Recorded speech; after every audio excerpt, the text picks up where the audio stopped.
About 1 in every 14 girls are iron deficient. Registered dietitian Carol Harrison is here with some really easy ideas to help from a food perspective. And you were bringing up an interesting point before we started here.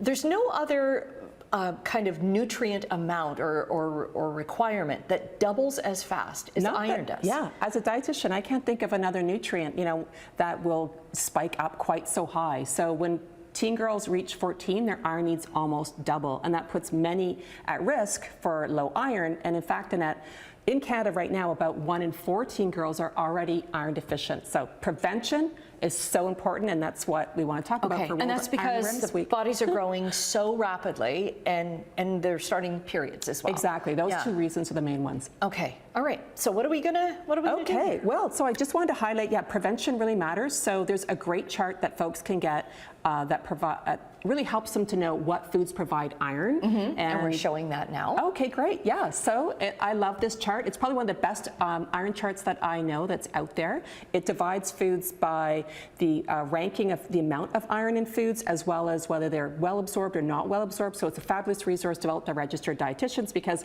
hey, if you don't know what foods provide iron, it's really hard to get your iron levels where they need to be. Okay, and talk to me about absorbed, well absorbed, and less well absorbed. Yes. Okay. So there are two types of iron. The type that we get from meat, fish, and poultry is far better absorbed than the iron that we get from eggs and then plant sources, like it could be beans, that could be lentils, that could be tofu, breads and cereals, those kinds of foods. But when I show you how do we put together this delicious meatball nourish bowl, I'll be able to give some examples on ways we can boost the iron from those less well absorbed sources. Okay, so this recipe again can be found at thinkbeef.ca. And that's where you get the chart as well. And that's where you get the chart as well. So it's just perfect for celebrating World Iron Awareness Week to spotlight iron for teen girls. Okay, so I'm going to get you to go in with a little bit of fresh cucumber and tomato salad, and I'm going to add some crispy, crunchy slaw here. Yeah, whatever's easy. Yeah, that is good. We're looking at, maybe about a quarter of the bowl there.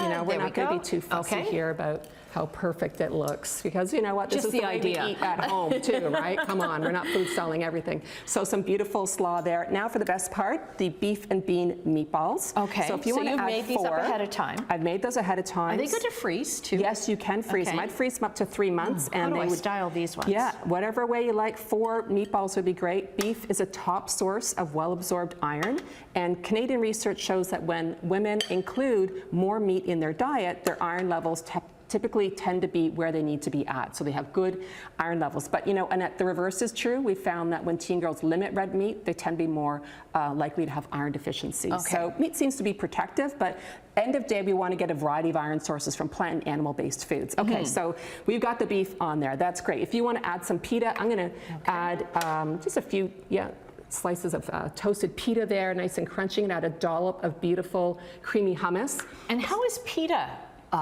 Is it fortified with iron, or is it natural? So you want to look for iron fortified grains, whether it's breads, cereals, or pasta, because you're going to get more iron from them. Now, we are getting a little bit of iron then from the pita, from the hummus, and even from the beans, a small amount, but that iron is not as well absorbed. But here's the interesting part. It's a little bit of food synergy happening on the plate here. The vitamin C from the vegetables as well as the meat is going to boost the amount of iron that we get from the plant sources. Okay. And then you've got a dressing there too. And we've got a beautiful tangy dressing. Yeah, I could go in and add a little more dressing on there. So this is just like an oil and vinaigrette, just gorgeous tangy dressing that just again makes all those flavors pop. Absolutely delicious. Okay, we got about a minute left. But like, if you don't get enough iron, what are some of the signs? I know I've been iron deficient most of my life, and it's like, what was it like? Sluggish. Yes, right? Like you low feel like energy, you want to sleep all the time. Fatigue, exhaustion. How about brain fog? Dizziness, headaches, and as the iron levels drop, the symptoms become more severe. So it is a really important women's health issue, and we're highlighting it for teen girls today, but it's an issue for women as well.